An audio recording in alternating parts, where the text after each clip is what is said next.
राष्ट्रपति के अभिभाषण पर धन्यवाद प्रस्ताव श्री अखिलेश यादव जी।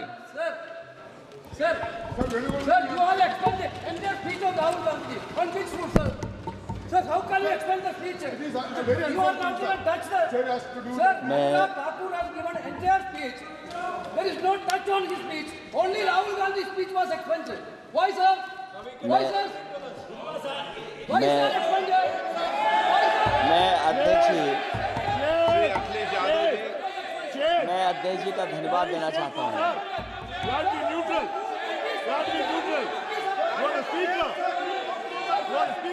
अध्यक्ष महोदय,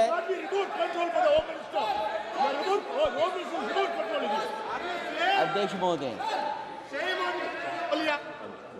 अध्यक्ष महोदय, अध्यक्ष महोदय,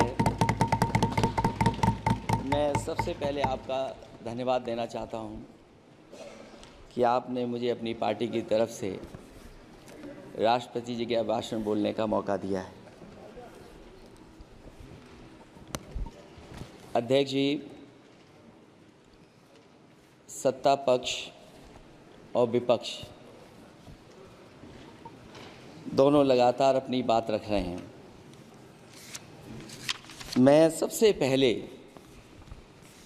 अध्यक्ष जी आपको और आपके साथ साथ सभी चुने हुए सांसदों को मैं बधाई और शुभकामनाएं देना चाहता हूं। साथ ही साथ मैं सबसे पहले देश के उन सभी समझदार और ईमानदार मतदाताओं को धन्यवाद जिन्होंने लोकतंत्र को एक तंत्र बनाने से रोका।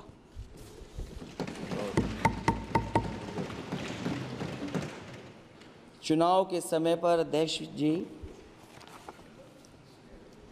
ऐसा कहा गया कि 400 पार। मैं समझदार जनता को फिर एक बार धन्यवाद दूंगा और मैं कुछ कहना चाहता हूं कि आवाम ने तोड़ दिया हुकूमत का गुरूर, दरबार तो लगा है पड़ा गमगीन में बेनूर है पर। अध्यक्ष महोदय, दरबार तो लगा है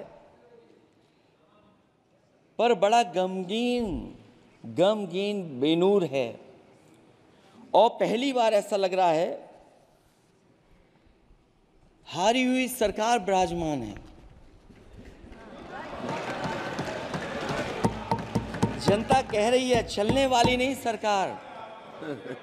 अध्यक्ष महोदय, जनता कह रही है चलने वाली नहीं, ये गिरने वाली सरकार है। और क्योंकि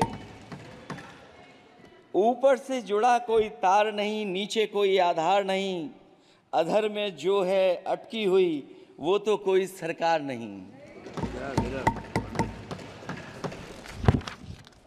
दरअसल पूरा इंडिया समझ गया है कि इंडिया ही प्रो इंडिया है।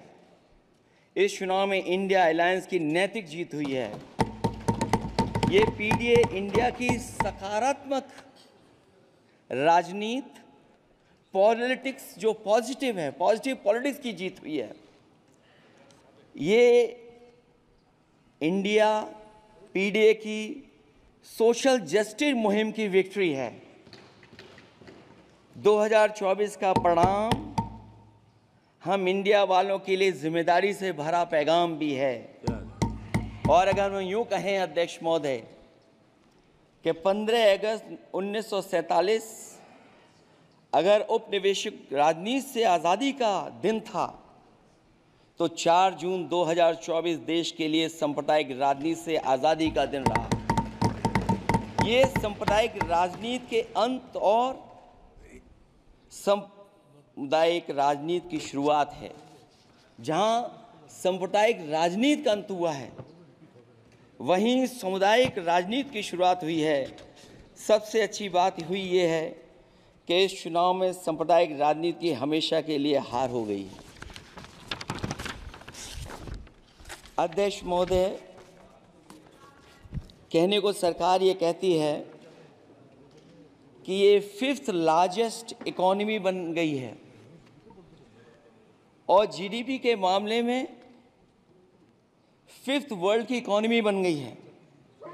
लेकिन अध्यक्ष मोदी, ये सरकार क्यों छिपाती है कि अगर ये हमारी सबसे लार्जेस्ट इकोनॉमी, अगर हम 5वें नंबर पर हैं, तो हमारे देश की पर कैपिटा इनकम, प्रति व्यक्ति आय हमारे किस स्थान पर पहुंची है।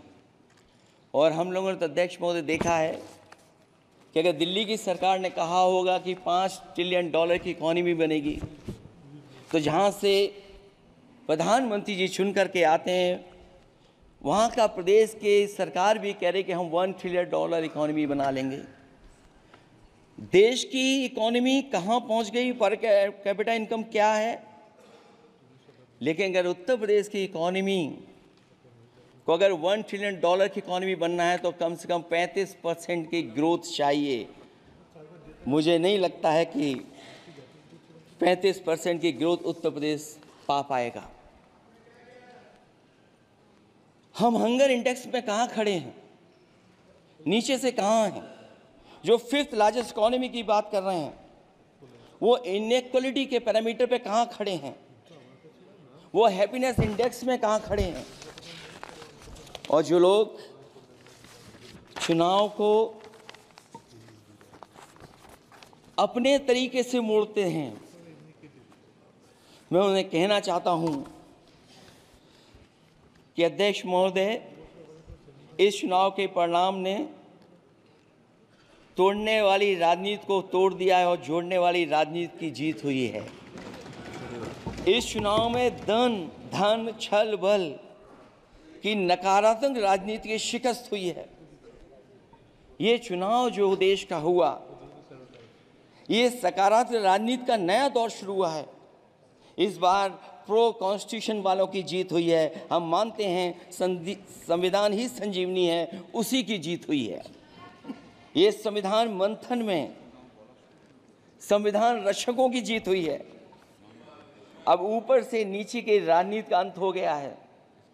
अब नीचे से जो समाज की जो आवाज़ उठेगी, वही राजनीति का आधार बनेगी।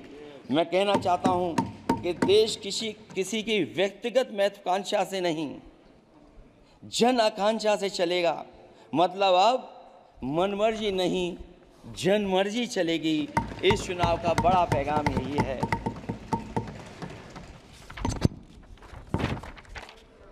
अध्यक्ष महोदय, बहुत सी बातें हुई हैं। अगर उत्तर प्रदेश की बात न हो, क्योंकि अध्यक्ष महोदय सबसे बड़ा प्रदेश जहाँ है, उसने हर बार दूसरे दल को समर्थन देकर के सरकार बनाई। मैं उन्हीं लोगों से कहना चाहता हूँ कि लोग क्यूटो की फोटो लेकर बनारस की गलियों से लेकर के गंगा जी तक ढूंढ रहे हैं। उनको लगता है जिस दिन माँ गंगा साफ हो जाएंगी, शायद उस दिन कहीं क्यूटो उसकी गोद में कहीं मिल जाएगा।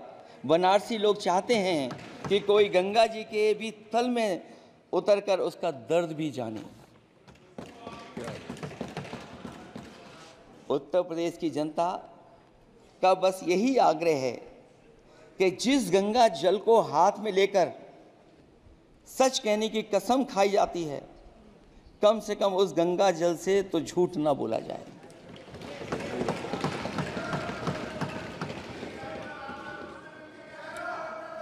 जहां विकास के नाम पर खरबों रुपए की लूट का राज खोलते भ्रष्टाचार के गड्ढे प्रदेश का नाम खराब कर रहे हैं, वहीं पहली बारिश में ही टपकती हुई छत और गिर चुकी स्टेशन की दीवार बेईमानी की निशानी बन गई है।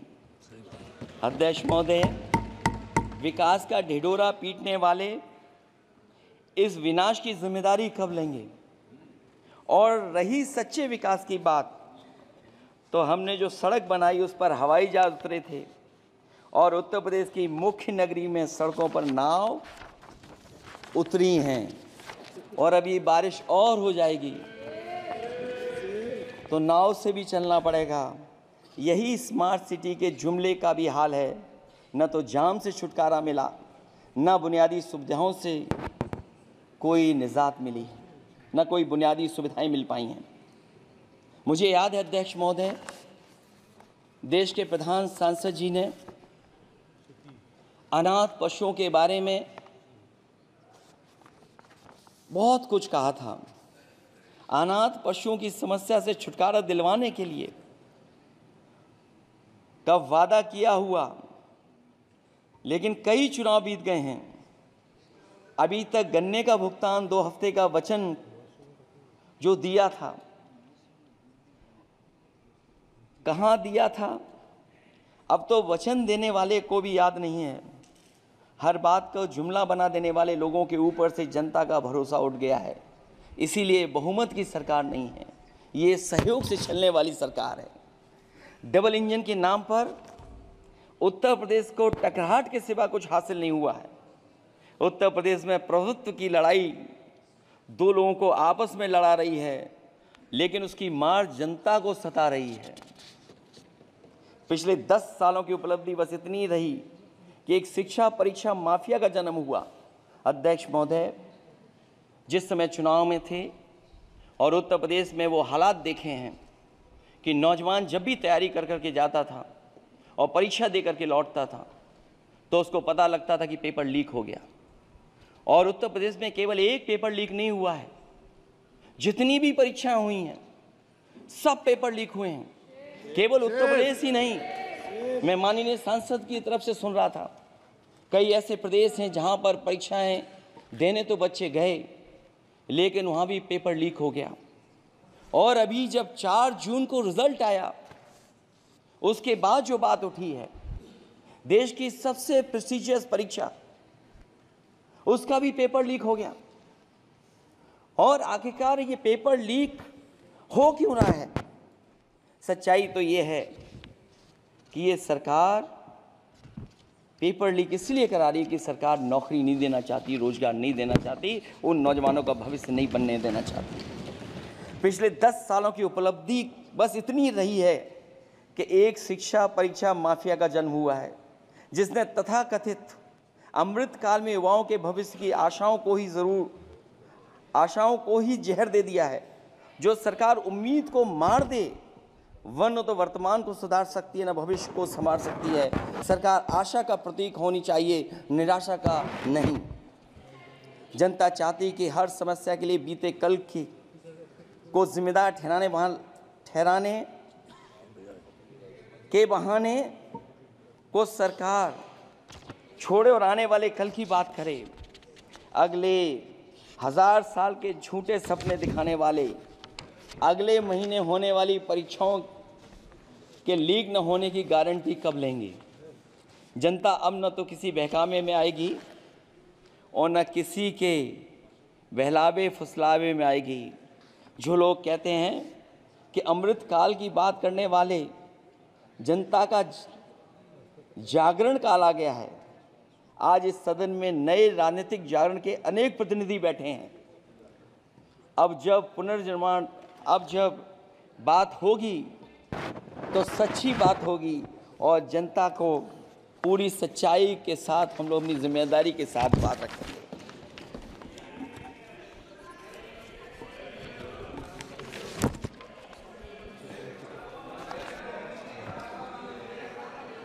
अध्यक्ष महोदय, एक जीत और हुई है, एक जीत और अध्यक्ष महोदय हुई है। मैं जानता हूं सत्ता पक्ष बैठे वाले लोग समझ गए होंगे। अयोध्या की जीत भारत के परिपक्व मतदाता की लोकतांत्रिक समझ की जीत है। और हम तो अध्यक्ष महोदय यही सुनते आए हैं, होए वही जो राम रची राखा, यह है उसका फैसला। अध्यक्ष महोदय, होई वही जो राम रची राखा, यह है उसका फैसला। जिसकी लाठी में नहीं होती आवाज, जो करते थे किसी को लाने का दावा, वो हैं खुद किसी के सहारे के लाचार।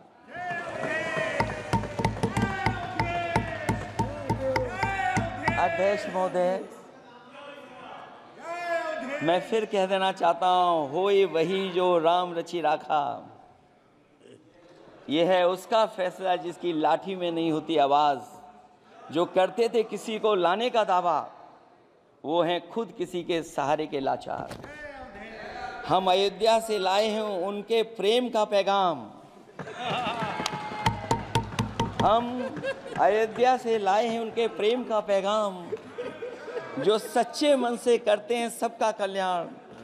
सदियों में जन जन गाता है जिनके गान, अभय दान देती जिनकी मंद मंद मुस्कान। मानवता के लिए उठता जिनका तीर कमान। अध्यक्ष महोदय, जो असत्य पर सत्य की जीत का है नाम, उफनती नदी पर जो बांधे मर्यादा के बांध, वो है अवध के राजा पुरुषोत्तम प्रभु राम। हम अयोध्या से लाए हैं उनके प्रेम का पैगाम।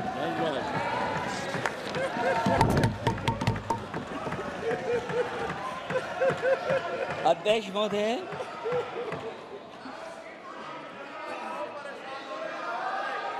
अध्यक्ष महोदय, कुछ बातें हैं।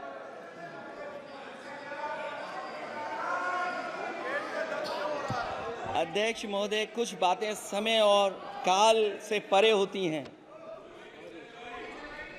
इसलिए आज यहाँ उत्तर प्रदेश के सदन में पढ़ा गया एक शेर याद आ गया,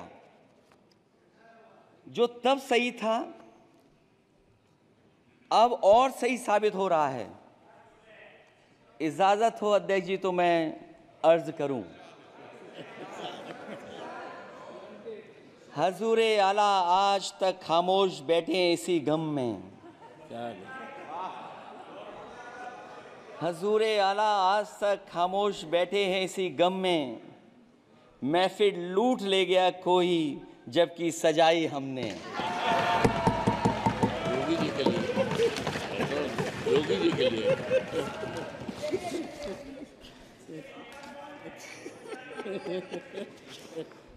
अध्यक्ष महोदय,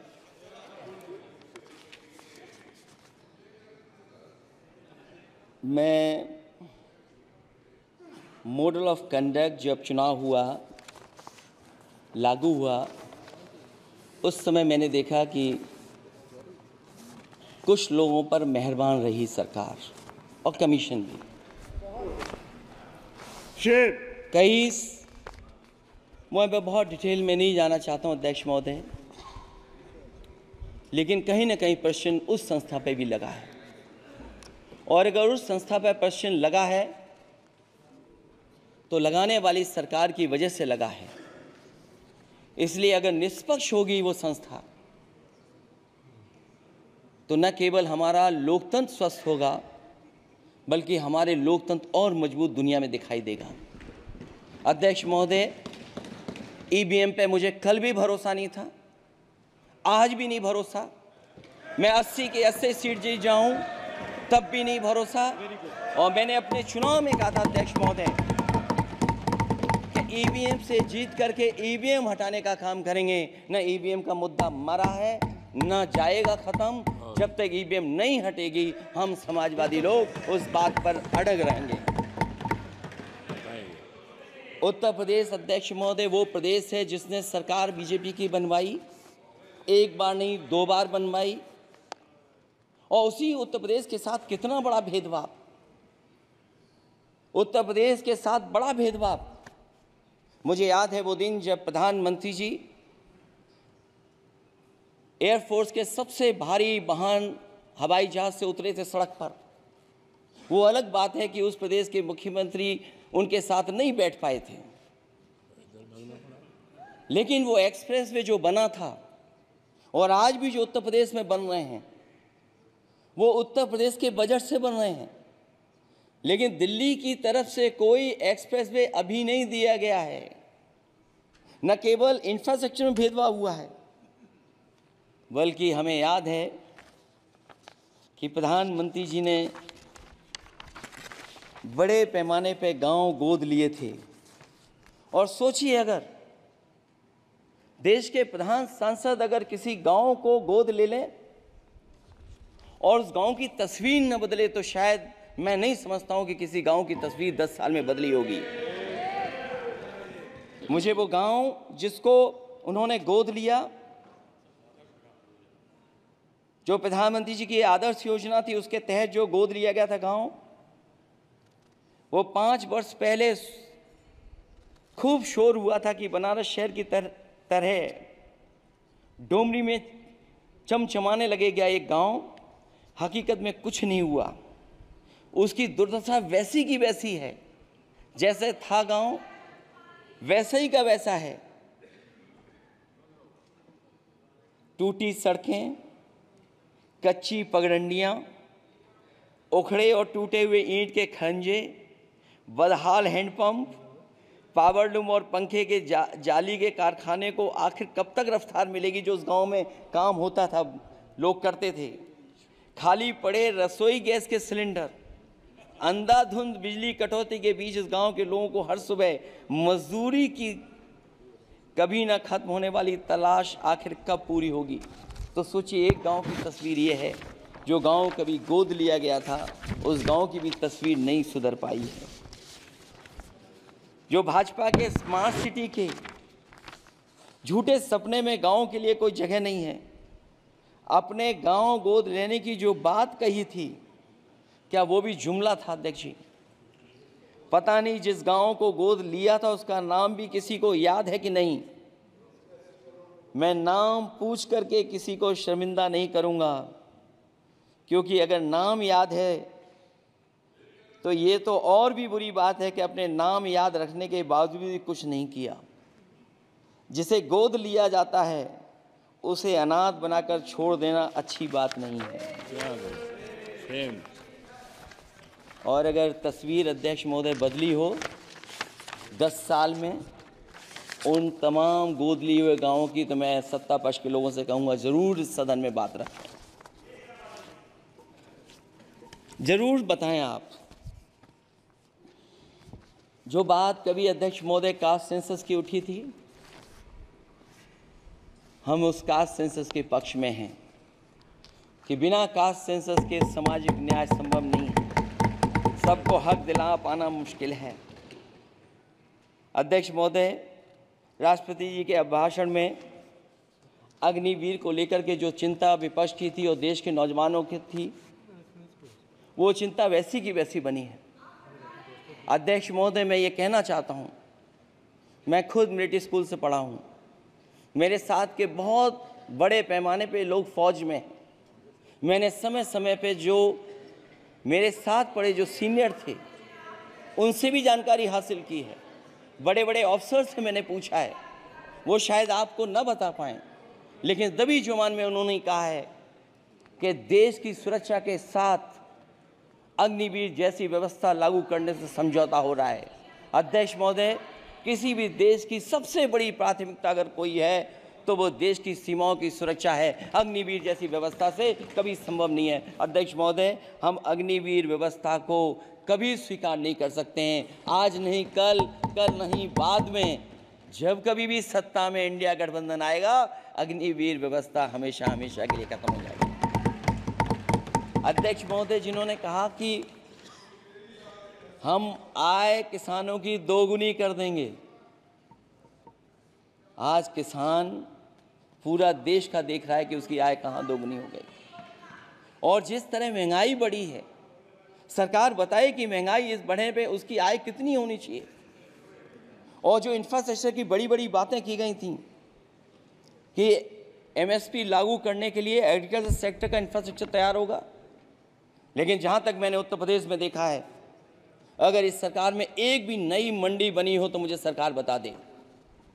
अध्यक्ष महोदय, जो इंफ्रास्ट्रक्चर एग्रीकल्चर सेक्टर में बनाने की बड़ी बात कही थी, अगर सरकार की तरफ से एक भी मंडी 10 साल में बनी हो तो जरूर सरकार बताए। जो सरकार मंडी नहीं बना सकती है उस पर एमएसपी का भरोसा कैसे कर सकते हैं? जिन्होंने एमएसपी का भरोसा दिलाया था। हम अध्यक्ष महोदय आपके माध्यम से यही कहेंगे कि जो राष्ट्रपति के अभिभाषण में लीगल गारंटी एमएसपी को मिलनी चाहिए थी, वो क्रॉप्स को नहीं मिली है। न केवल फसलों को मिले बल्कि हॉर्टिकल्चर क्रॉप्स को भी एमएसपी देने का फैसला हो, जिससे कि हमारा किसान खुशहाल हो सके। साथ ही साथ ओपीएस की बात अभिभाषण में नहीं आई है। ओल्ड पेंशन स्कीम लागू हो, जिससे हमारे तमाम सरकारी कर्मचारियों का भविष्य बन सके। और देश की एक बड़ी आबादी, जहाँ से मैं चुन करके आता हूँ, उत्तर प्रदेश, जहाँ बुनकर, न केवल उत्तर प्रदेश बल्कि देश के कोने कोने में बुनकर समाज के लोग बड़े पैमाने पर रह रहे हैं, लेकिन बुनकरों को जो सुविधाएं मिलनी चाहिए वो भी इस सरकार में नहीं मिल पा रही हैं। जो प्रदेश सरकारों ने कभी बुनकरों के लिए योजनाएं चलाई थीं वो भी अध्यक्ष महोदय बंद कर दी हैं। मैं अंत में इतना ही कहना चाहूँगा कि इस सरकार ने नौजवानों को नौकरी नहीं दी है, नौकरी और रोजगार उनसे छीने हैं, बहुत नौकरी छीनी है।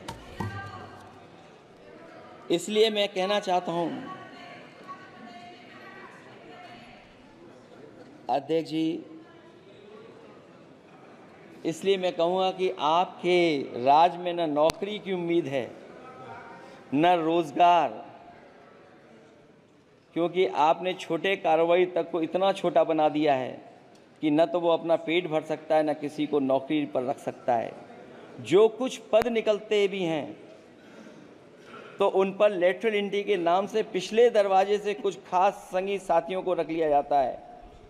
आरक्षण का हक नॉट फाउंड सुटेबल के नाम पर हड़पा जा रहा है। और अध्यक्ष महोदय, आरक्षण के साथ इतनी खिलवाड़ किसी सरकार ने नहीं की होगी जितनी खिलवाड़ इस सरकार ने की है। जहां सरकारी नौकरियां नहीं दी जा रही हैं, और सरकारी नौकरियां इसलिए नहीं दी जा रही हैं क्योंकि उन्हें आरक्षण देना पड़ेगा। जिस प्रदेश से मैं आता हूं वहाँ सबसे बड़े पैमाने पे नौजवान बेरोजगार है। और पिछले 10 साल में जो पेपर उन्होंने लीक कराए हैं वो इसीलिए कराए हैं क्योंकि नौकरी ना देनी पड़े, और अगर नौकरी देनी पड़ेगी तो उन्हें आरक्षण भी देना पड़ेगा। ये जानबूझ करके सरकार नौकरी और आरक्षण के साथ खिलवाड़ कर रही है। मैं अध्यक्ष महोदय अंत में इतना ही कहना चाहता हूं, आशा है ये सरकार तब तक चलेगी तब तक उसके केंद्र में इस देश का हर एक गरीब, शोषित, वंचित, पीड़ित, पिछड़ा, दलित, अल्पसंख्यक, आदिवासी, महिला, युवा, छोटा कारोबारी, ईमानदार, नौकरी पेशा, आम आदमी और कर्मचारी अधिकारी, मजदूर और किसान होगा, ना कि धनवान होगा। और शासन के आधार पर संविधान होगा। वह जुमलों की जगह सच में महंगाई, बेरोजगारी, भ्रष्टाचार, गरीबी, भुखमरी, सांप्रदायिक हिंसा, दलित व महिला उत्पीड़न, सामाजिक अन्याय जैसे मूलभूत मुद्दों का समाधान होगा। और भोजन, बिजली, पानी, दवाई, पढ़ाई जैसी बुनियादी ज़रूरतों के लिए कागजी योजनाओं की जगह सच में इंतज़ाम होगा। मैं एक बार फिर उत्तर प्रदेश की समझदार जनता द्वारा सबसे बड़ी पार्टी चुने जाने के साथ साथ इंडिया गठबंधन समाजवादी पार्टी और कांग्रेस को सबसे ज़्यादा सीटें जिताई, उसके लिए मैं उत्तर प्रदेश की जनता